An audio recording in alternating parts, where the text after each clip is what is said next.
Esse é o Ancapso e nós vamos falar agora sobre a matéria da revista The Economist, que saiu lá no exterior falando sobre o Lula, né? O Lula está perdendo sua influência no exterior e é impopular em casa. Parece que ele não se adaptou a um mundo que mudou, né? E isso é uma coisa que eles acertaram em cheio nesse diagnóstico. O Lula, de fato, é um cara que ficou parado no tempo. É o pior tipo de velho. É o velho que das ideias velhas, né? Ele não conseguiu perceber a mudança do mundo, continua tentando uma abordagem que já era falha no passado, mas que hoje em dia está simplesmente obsoleta, completamente falha, né? Enfim, agora, esse pessoal aqui da The Economist também erraram algumas coisas, tá? Por exemplo, eles dizem que o Lula foi a Moscou e foi à China porque queria estreitar laços e fazer, mediar a paz e não sei o que lá, e a gente sabe que não foi isso. O Lula foi à Rússia e foi à China porque ele quer dicas de como conseguir contornar a internet, controlar a internet. Ele acha que o Putin controla a internet na Rússia, ele acha que o Xi Jinping controla a internet na China, e daí ele foi lá para aprender como é que faz para controlar a internet com esses amiguinhos dele, e vai ficar decepcionado porque nenhum dos dois consegue controlar coisa nenhuma, a internet é muito mais forte que governos. Mas vamos entender exatamente o que eles estão dizendo aqui nessa revista, porque, de novo, a The Economist é uma revista comunista, é basicamente um folhetim marxista, né? Por isso que muita gente chama de The Economist, né? Mas ela é uma referência muito grande aí em alguns formadores de opinião, inclusive da esquerda. Então, se esse pessoal está realmente com essa ideia sobre o Lula, é porque a situação está realmente ruim para o Lula. Essa notícia foi sugerida por Bitman e várias outras pessoas. Obrigado aí ao pessoal que sugeriu notícias lá no nosso site, no visãolibertaria.com. E obrigado a você que está assistindo o nosso vídeo. Se você gosta do nosso conteúdo, por favor, deixe o seu like e se inscreva aqui no canal, né? Então tá aqui, ó. Presidente brasileiro está perdendo a influência no exterior e é impopular em casa, né? O Lula que botou o Brasil no mapa, mas não se adaptou ao mundo que está mudando, né? Ele não botou o Brasil no mapa em lugar, só se for no mapa da corrupção. O Lula botou o Brasil no mapa da corrupção. Fora isso, mais nada, né? Aqui, ó.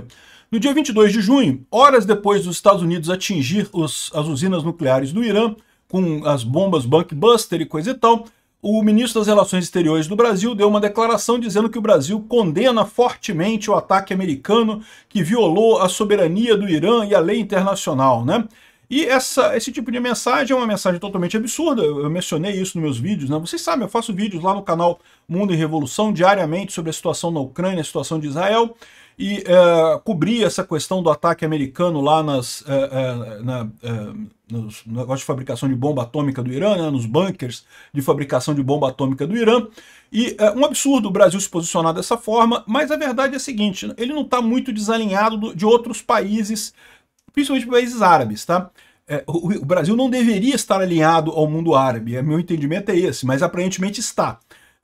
É verdade que todos esses países criticaram Israel, né, e os Estados Unidos por esse ataque ao Irã, mas ninguém fez nada assim de efetivamente sério, de condenação muito aberta, porque a verdade é que todo mundo no mundo árabe ficou satisfeito com a eliminação do poderio nuclear do Irã. Aliás, todo mundo no mundo inteiro. Só o Lula que não gostou disso. E por que o Lula não gostou disso? Porque o Lula, por mais que vocês pintem ele como esquerdista e coisa e tal, ele é dessa turminha nacionalista que quer bomba atômica aqui no Brasil, né? Ele acha que é direito dos países terem bomba atômica, o que é uma idiotice no final das contas, mas ele acha isso, né? Enfim. E a amizade do Brasil com o Irã deve continuar no dia 6 de julho, agora, dia 6 e 7 de julho, aqui no Rio de Janeiro vai ter o encontro dos BRICS. Então ele está lembrando aqui o negócio do encontro dos BRICS. Olha que coisa interessante que ele fala aqui, né? Um grupo de 11 economias emergentes, incluem Brasil, China, Rússia, África do Sul, e vai fazer o seu encontro anual lá no Rio de Janeiro. O Irã, que se tornou um membro dos BRICS em 2014, é esperado que mande uma delegação, ou seja, não vem o Ayatollah, não vem ninguém muito alto lá do governo, até porque deve estar todo mundo com a fralda suja, né? Todo mundo precisando limpar as cuecas, coisa e tal, mas vão mandar uma delegação aqui para o Rio, né? O clube atualmente é comandado pelo Brasil, o próprio Lula é o presidente do BRICS nesse momento. Originalmente, a ideia do BRICS é que ser um membro dos BRICS tornaria o Brasil mais relevante na política mundial, né? Só que o Brasil está cada vez mais hostil ao Ocidente. E eu quero fazer um parênteses aqui, já corrigindo o cara nesse momento, né? Não é o Brasil que está hostil ao Ocidente, é o Lula, é o governo de esquerda do Brasil, que é basicamente um governo da Venezuela. E você vai ver que eles falam sobre isso aqui, ele está associando também o Brasil, indo neste caminho da Venezuela, com o governo Lula, o que era previsível, o que nós avisamos, né? Eu quero lembrar a vocês que todo mundo avisou em 2022 que eleger o Lula era um passo em direção à Venezuela, e é exatamente o que está acontecendo, né? Aqui, ó, quanto mais a China transforma os BRICS em um instrumento da sua política externa, porque vamos combinar, é o que eu sempre falei, o BRICS, na verdade, é o clubinho da China, porque vamos combinar, quem é que tem poder no BRICS? É a China. A Rússia é um país quebrado, uma velharia quebrada que havia expectativa de que fosse uma potência militar, mas nem isso, né? Com a guerra da Ucrânia se provou um país que tem uma economia menor que a do Brasil e militarmente é um lixo também completo. Então, ou seja, a Rússia não tem importância nenhuma, vive do passado, né? O Brasil é o eterno futuro, né? Não tem nada, nunca chega a lugar nenhum, tá o Brasil aí, né? Já está envelhecendo antes de ficar maduro, né?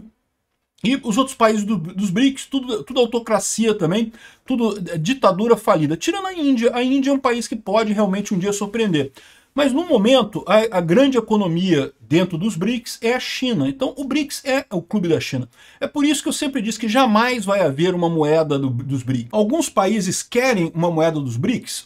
A Rússia quer uma moeda dos BRICS para conseguir se livrar do dólar e conseguir voltar a fazer comércio. É lógico que o Putin quer uma moeda dos BRICS para continuar a sua guerra. O Lula quer uma moeda dos BRICS. É lógico que o Lula quer uma moeda dos BRICS porque ele não entende muito bem o que significa isso, mas ele acha que é uma coisa boa porque briga com os Estados Unidos, né? Então, ou seja, tem países no BRICS que querem moedas, mas a China não quer. E a China é o BRICS, a China manda no BRICS, né? Se você tem alguma ilusão de que o BRICS é o grupinho da China, você não está prestando atenção. É a China que manda. E a China, se tiver alguma moeda para substituir o dólar, ela vai querer que seja o Yuan, né? o Renminbi lá, que é a moeda da China. Então, ou seja, não vai ter moeda dos BRICS nunca, né? O Trump até falou outro dia que não vou aceitar moedas que compitam com o dólar, mas não precisa, ele sabe que nunca vai ter nada nos BRICS, né? Enfim, aqui, ó, quanto mais a China transforma o BRICS num instrumento de sua política externa, a Rússia usa os BRICS para legitimar sua guerra na Ucrânia, mais difícil vai ser para o Brasil manter sua posição de não alinhado. O problema é o Lula, meu amigo. O Lula não está nenhum alinhado. Todo mundo percebe que o Lula tá grudado no saco do Putin lá. Ele ama o Putin, né? Aqui é o que disse uma pessoa da Fundação Getúlio Vargas em São Paulo, né? Os diplomatas brasileiros estão tentando contornar esse problema, focando o encontro que vai ter dos BRICS aqui em temas inócuos.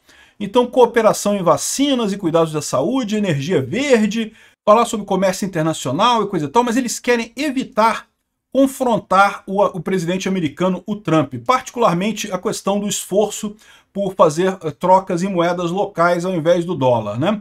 Os diplomatas brasileiros dizem que vão ficar quietos e os iranianos também vão ficar quietos. Estamos num momento de controle de danos, mais do que um momento de criar novos instrumentos. O que eu falei para vocês? O tiro que o Trump deu lá em Fordow, né, na usina iraniana de urânio, né, não só destruiu as usinas do Irã, mas também acabou amedrontando a Rússia, amedrontando a China, amedrontando o Irã e amedrontando o Brasil também. Esses inimigos todos do Ocidente, de repente, se deram conta de quão superior tecnologicamente é o Ocidente, né? O Brasil adora essa posição de vamos brigar com os Estados Unidos, não gostei, imperialismo yankee, vamos romper relações, vamos entrar em guerra com os Estados Unidos, que mal pode ter, é um país igual a gente. Não, não é, meu amigo, a força militar deles é muito maior do que a nossa, não tem nem comparação. O Irã percebeu isso, né? O Irã durante anos preparou-se para um ataque israelense, coisa e tal. Quando Israel atacou, destruiu toda a defesa antiaérea do Irã. O Irã estava totalmente aberto, fazia o que quiser, Israel fazia o que quisesse no Irã. Se quisesse ter destruído o país inteiro, transformado num grande estacionamento de jatinho, tinha transformado num grande estacionamento o Irã, e pronto, destruiu o Irã completamente. Só não destruiu mais porque não quis. Se quisesse, ficava lá bombardeando tudo por quanto tempo fosse necessário. Ou seja, o que eles estão vendo aqui, o que eles estão falando aqui é aquilo que eu falei no meu vídeo também. Essa cúpula dos BRICS virou um negócio, todo mundo com medo agora, porque ninguém quer de fato alguma coisa. Tá todo mundo percebendo que deu merda isso daí, né? Os BRICS como uma grande clubinho das ditaduras fracassadas que querem brigar com os Estados Unidos, meio que tomou um baque nessa história, né? E no final das contas aqui, ó, o papel do Brasil no coração de um expandido e mais autoritário BRICS está ficando cada vez mais incoerente em sua política. É isso que eu falo, aí que começa a minha crítica ao artigo aqui. Esse pessoal lá fora não conhece o Lula, eles falam do Lula como se fosse uma figura mitológica que eles nunca viram na vida deles. Desde quando o Lula é contra a autocracia? O Lula vendeu a ideia de que era um democrata, que era a favor da democracia e coisa e tal, mas só idiota caiu nesse papo, né? Só retardado mental que caiu nessa porra. É lógico, a imprensa não caiu, a imprensa sabe que o Lula é um autocrático. A imprensa se vendeu, é diferente, né? Então não caíram nisso, eles se venderam pro Lula, né? O STF é a mesma coisa, eles sabem que o Lula é um autoritário de merda, mas eles se venderam com esse papo de democracia, que lindo, vamos assinar a cartinha da democracia, e pronto, e olha onde é que a gente está agora alinhado com todas as ditaduras do mundo, porque é o lugar que o Lula quer, onde o Lula sempre teve no final das contas, né? E aí, aqui ó, talvez o Lula queira tirar proveito da perda de confiança nos Estados Unidos como parceiro comercial. Ele tentou ligar com a Europa e expandir os laços comerciais com a Europa.